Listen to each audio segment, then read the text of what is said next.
Բարև ձեզ հարգելի քաղաքացիներ, բարև ձեզ սիրելի ընկերներ։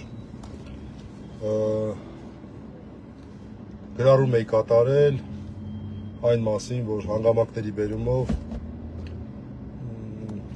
ստանձնել եմ բլոգեր Արտակ Ավետիսյանի պաշտպանությունը։ Հիշեցնեմ, որ բլոգերը հանրությանը մեր հայտնի դարձավ որոշ ժամանակ առաջ, երբ որ հայտնաբերել էր այն թաքցված զինվորական համազգեստի այդ հատվածը պատահական էր հայտնաբերել ոնց որ թե եւ դա լայն քննարկման առարկա դարձավ, թե ինչպես են վերաբերվում ուղարկված այդ համազգեստի մի խոսքով հիշում եք այդ պատմությունը, դրանով հայտնի դարձավ, ես Արտակին չեմ ճանաչել, անկեղծ ասած անուններ չեմ իմացել, պատմությունը գիտեի, բայց ով է այդ բացահայտումը կատարողը տեղակ չէ, եւ 3 չի առաջին օրը բոլորս տեղեկացանք այն մասին, որ բլոգեր Արտակ Ավետիսյանը ձերբակալվել է, փորձեցինք հասկանալով է, պարզվեց, որ բավական լայն լսարան ունեցող, ընդդիմադիր Հայաստան ունեցող մարդ է, այն նույն մարդն է, որը որ իմ կողմից նշված բացահայտումն է արել, դրանով է ավելի հայտնի հանրությանը։ Հետո գտանք այն ձայնագրությունը, որը ենթադրաբար հիմք էր հանդիսացել ձերբակալման համար, գիտեք ինչ, մարդը քննադատական, մի քիչ կոշտ քննադատական խոսք է ասում։ Խոսքի ազատությունը ինչի մասին է։ Խոսքի ազատությունը ինչի մասին է։ Իրար կերած ասելու, իրար գովալու, իշխանություններին գովալու մասին է խոսքի ազատությունը։ Ենթադրում եմ, որ չէ։ Անկախ դրանից, թե ինչպիսի աջակցություն այս պահին ունի արևմտյան որոշ կառույցներից այս իշխանությունը, սա բացարձակ ճշմարտություններ են, այսինքն այս քրեական հետապնդումները ինչ որ մի օր նորից ջրերես են դուրս գալու եւ նորից քննվելու են։ Ոնց կարելի առհասարակ քրեական հետապնդում իրականացնել, եթե ընդ որում ուրեմն ատելության, անհանդուրժողականության, ֆլանի, ֆստանի այդ հայտնի հոդվածով, հայտնի քաղաքական հոդվածով, որ այս իշխանությունները լավ տյունինգ արեցին, համապատասխանեցին իրենց քիմքին, նախկինում միայն ազգային, ռասայական, կրոնական, հիմա նաև քաղաքական հայացքների հիման վրա, եւ արդեն որի օր դեպքն է ընդդիմադիրները այս հոդվածի մամլիչի տակով են անցնում։ Ես հիշեմ, որ առաջի մարդը, որ այս հոդվածով անցավ, լուսահոգի Արմեն Գրիգորյանն է, նույն հոդվածով էր նա անցնում, հետո Նարեկ Մալյանն էր այս հոդվածով անցնում, դատապարտվեց, քաղաքական հետապնդման էր ենթարկվում, քաղաքական հետապնդման էր ենթարկվում նաև ակտիվիստ Սամվել Վարդանյանը, այն ժամանակ հանրությանը ոչ հայտնի, հիմա բավական հայտնի ավտոբուսի գործի մասին է խոսքը, եւ Սամվելը 2 հոդվածով էր քրեական հետապնդման ենթարկվում, այս հոդվածով նա արդարացվեց, այսինքն նման դեպքեր ենք մենք ունեցել, բայց եթե խոսում ենք այս հոդվածի մասին, նիկոլականների նկատմամբ այս հոդվածով է, որ անընդհատ անձամբ Նիկոլ Փաշինյանը այս վերջի 2-3 օրը բացահայտ թշնամանք եւ անհանդուրժողականություն է տարածում քաղաքական հայացքների հիման վրա իր դիմախոսների նկատմամբ, ուր են դրանով քրեական հետապնդումները։ Ինչևէ, նրան բավական կոշտ ձևով բերման են ենթարկել սեփական տան բակից, որոնք գիտեք, այստեղ էլ մրցություն կա, էլի, այսինքն կարող են, չէ, բերման ենթարկել, չթողնելով որ հասնի սեփական տան բակ, որովհետեւ հղի կին ունի, որովհետեւ 2 անչափահաս երեխա ունի, ընդհանուր 3 երեխա ունի, տարիքով մայր ունի, ինչ-որ արժեքներ կան, էլի, որոնք կարելի է հարգել։ Ցավոք սրտի, այդպես չեղավ, այդ ձայնագրությունը հիշում եմ։ Այս պահին էլ եկել են խուզարկելու։ Դու չգիտեմ, այս հոդվածով ինչ պետք է որոնեն, որ գտնեն, չեմ էլ տեսել, ճիշտ ասած, խուզարկության որոշումը, ի վիճակի չէի պարզապես գնալու, այսօր տենց մի քիչ համապատրաստից ստացվեց, հանգամանքների բերումով եղավ, որ ես Արտակը ինձ զանգեց, քննիչի աշխատասենյակից, իր ցանկությունը հայտնեց, որպեսզի ես պաշտպանություն իրականացնեմ, եւ քանի որ ոնց որ թե ճիշտ է սկզբից ուներ պաշտպան, որը շատ արդյունավետ աշխատում էր, չգիտեմ ինչ հանգամանքներում, ինձ քննիչը տեղեկացրեց, որ տեղի է ունեցել պաշտպանից հրաժարում եւ ցանկություն է հայտնել, որ ես պաշտպանությունը իրականացնեմ, չի կարող թողնել անկախ դրանից, թե որքան զբաղվածություն ունեմ, իսկ զբաղվածությունս մեծ է։ Այս պահին փորձում եմ հնարավորինս արագ Երևանի խցանումներով հասնել Շենգավիթ Զեյթունից,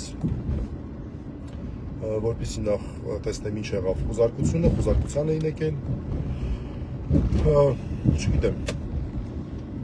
ինչ պետք է, ամեն ինչ հրապարակային է, ինչ պետք է որոնել։ Բոլորիս համար էլ պարզ է, որ խուզարկությունը նման դեպքերում իրենից ներկայացնում է ավելի շատ ռեպրեսիվ միջոց, մարդկանց նեղություն տալու լավ էսպես ասեմ։ Եվ պարզապես մենք չգիտենք որևէ քաղաքական գործ, որով խուզարկությունները ինչ-որ մի հանցագործության հայտանիշներ են հայտնաբերել։ Միակ գործը, որ հենց այս պահին ընթանում է, ես պետք է այս նիստին լինեի, դա 18 հարկարների գործն է, որտեղ որ լիքը բան են տարել, բայց դե տեսանք, թե տարածը արդյունքում ինչ եղավ, ինչ խայտարակ եղան, երբ որ բացահայտ կեղծիքներով էին դրանք մեկնաբանվում, մի խոսքով, դրա մասին այս պահին շատ չխոսեմ, լայվս ավարտելուց հետո, եթե նայում եք հիմա, կոչխանեմ ուղիղ եթերով հետևել 18 հարկարների գործին, ցավոք ես այդտեղ չեմ կարող լինել, իհարկե Պաշտպանյանը չի մնացել առանց պաշտպանի, բայց ամեն դեպքում սա է իրավիճակը, ուրեմն Արտակ Մավետիսյանի մասով նշեմ, որ հեռախոսովի հետ խոսելիս նա հայտարարեց, որ մեղքը չի ընդունում, սա մեկ փաստ երկու, դրանք պետք է որ արդեն մեղադրանք առաջադրած լինեն եւ ենթադրում եմ, որ նշված հոդվածով 329, այսինքն ճշտամանքի, խտրականության, անհանուր ժողովրդականության, ֆլանի, ֆստանի տարածման, հրահրման հոդվածով։ Բայց չգիտեմ, չեմ տեսել մեղադրանքի որոշումը, որտեղ նոր պետք է առնչվեմ քննչական մարմնի ներկայացուցիչների հետ։ Ինձ քննիչը տեղեկացրեց, որ ամենայն հավանականությամբ, այդպես են միշտ ասում, դա նորմալ է, ամենայն հավանականությամբ լինելու է դատարան միջնորդություն, խափաման միջոցի հետ կապված, դա կարող է լինել տնային, դա կարող է լինել ամենավատ տարբերակով բանտային կալանքի միջնորդություն, կարող է նաև լինել տնային կալանքի միջնորդություն, տեսնենք ինչ միջնորդություն են անելու, վարչական հսկողության միջնորդություն նույնպես հնարավոր է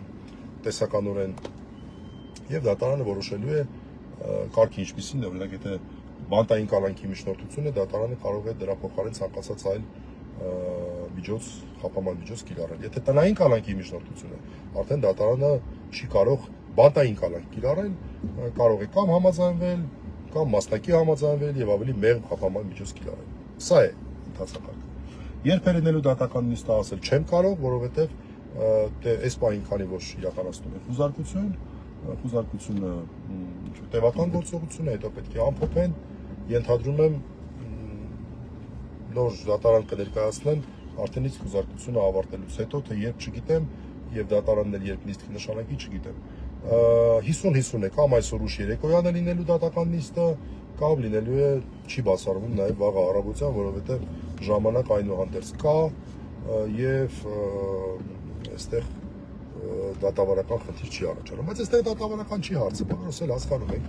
որ այստեղ մենք գործ ունենք դասական քաղաքական հետապնդման հետ, իշխանությունների ընդհանուր համատեքստում եթե նայում ենք, իշխանությունները ինչ է անում, իրավապահ մարմիններին դարձրել է քաղաքացիական պայմանագրի շտաբներ, որոնք տես ամեն մեկը տես առանձին ուղղվածությամբ եւ տեսնում ենք, որ փոխանակ զբաղվեն իրենց բուն գործով, վեդիի գործը բոլորիս աչքի առաջ։ Տեսեք, նույնիսկ ինչպիսի գործեր են գլխառադանում։ Եվ մինչև հանրային հնչեղություն չստացավ, մինչև Սյուզի Բադոյան, մինչև հանրությունը այս վրթովմունքը չներկայացրեց, տեղից շարժվեց։ Ինչքան նման դեպքեր կան, ինչքան նման դեպքեր կան։ Իսկ այս քաղաքական գործով մարդը լայվ անում, մի ժամ հետո արդեն գալիս են այդտեղից։ Ոնց է տեսնում։ Ու նորից ասեմ, այդ լայվի մեջ ես նայել եմ, բան չեմ տեսել, մա տեսնեք քննչական մարմինները ինչ են գրել։ Ես նայել եմ, բան չեմ տեսել։ Մարդը ունի քաղաքական հայացքներ, դրանք արտահայտում են։ Որն է սահմանագիծը։ ատելության խոսքի եւ խոսքի ազատության։ Ինչ է արել այդ մարդը, ինչն է տշնամանք, ինչ տշնամանքի մասին է խոսքը։ Մարդը իր գնահատականն է տալիս իշխող քաղաքական ուժին։ Եվ սա էլ է շատ կարևոր։ Այստեղ խնդիրը քաղաքական չի, այլ իշխող ուժի այսպես հանգամանքն է։ Միշտ ուշադրություն դարձրեք նրան, որ այս հոդվածը ես միշտ մեզ ճղում ենք եւ հաստատ այս մոտեցումը, երբ որ արդեն դատական իշխանությունը զերծ լինի այս քաղաքական ազդեցություններից, այս հարցը վերստի պետքա քննարկման առարկա դառնա։ Քաղաքական հայացքների հիման վրա խտրականությունը, անանդրժողականությունը, ֆլանը, ֆստանը քաղաքական հայացքներին են վերաբերվում, այլ ոչ թե քաղաքացի իշխանություն հարաբերություններին։ Երբ որ քաղաքացին սկզբունքորեն դժգոհ լինելով իշխանությունից, իր հարկերի հաշվին ապրող իշխանությունից, կոշտ բառապաշար է կիրառում իշխանավորների նկատմամբ։ Դա քաղաքական հայացքների խնդիր չի։ Դա քաղաքական ուժի համակիր հարաբերությունների տիրույթում չի, այլ իշխանություն քաղաքացի հարաբերությունների տիրույթում է։ Սա շատ կարևոր է։ Եվ այստեղից է սկսվում այս հոդվածի քաղաքականացումը։ Ելեմ այդ նայեք տեսեք այս հոդվածը ուրիշ ինչ դեպքերով է կիրառվել առնվազն վերջի տարիներին։ Այն որ ռասայական, ազգային եւ այլն դրա կողքին ավելացրեցին մի հատ քաղաքական հայացքներ, որպեսզի բացառապես դա կիրառեն։ Ես չգիտեմ ամենայն դեպս այս հոդվածի կիրառման վերջի տարիներին այլ դեպքեր, որոնք վերաբերում են այլ հատկանիշներին։ Իսկ իրականում այս քաղաքական հայացքները քիչ պետք է լիներ հոդվածում։ Սա այդպես մի թեթև ֆորտոչկա են թողել եւ դա դարձել է բացառությունը կամ երկրորդականը դարել է առաջնային եւ կարեւոր, այսպես ասենք։ Սա է այս հոդվածի տրամաբանությունը։ Հիմա Արտակ Ավետիսյանը իր կոշտ անհամաձայնությունն է հայտնել իշխող քաղաքական ուժի քաղաքականությանը, իշխանության քաղաքականությանը։ Սա է ճիշտ ասելը։ Նույնիսկ իշխող քաղաքական ուժն էլ չգիտեմ ինչքանով է ճիշտ ասելը։ Լավ, դա արդեն հետագայի հարց է, գործունեություններին ավելի մանրամասն ծանոթանամ, դրան ավելի մանրամասն անդրադառնամ, ուղղակի ճանապարհին որոշ դատողություններ եմ անում կապված այս գործի առանձնահատկությունների հետ։ Վերջին բանը, որ ուզում եի ասել, դա այն է, որ գիտեք, ես 3 առաջ օր էի դեռ հետևում ԿՊԱ-ականների արձագանքին, այն որ ծաղրական ձևով հիմա ինչ առաջ ասում եք հղի կինը կամ փոքր երեխա ունեցող կինը նրանց չպետք է ձերբակալել, բա հիմա էլ արդեն հղի կին ունեցող տղամարդկանց չկարելի ձերբակալել, ասենց ինչ որ ծաղրական բան էր։ Սա դասական մանիպուլյատիվ հնարք է, որը որ շեղում է բուն փաստարկը։ Մեր փաստարկը այն չի, որ հղի կնոջը չի կարելի քրեական հետապնդման կանչել, ձերբակալելուն ես իհարկե դեմ եմ ցանկացած հղի կնոջ, բայց կամ փոքր երեխա ունեցողի դա չի քննարկվում։ Նույնիսկ այն ժամանակ, երբ որ Ալենի ներողություն ոչ նորմատիվային լեքսիկայի համար, Ալեն բառը այդպես օգտագործելու համար, այն ժամանակ, երբ Ալենի եղբոր կնոջն էին ձերբակալել, այդ իրենց ներքին ռազմորկեքի շրջանակներում, ես ինքս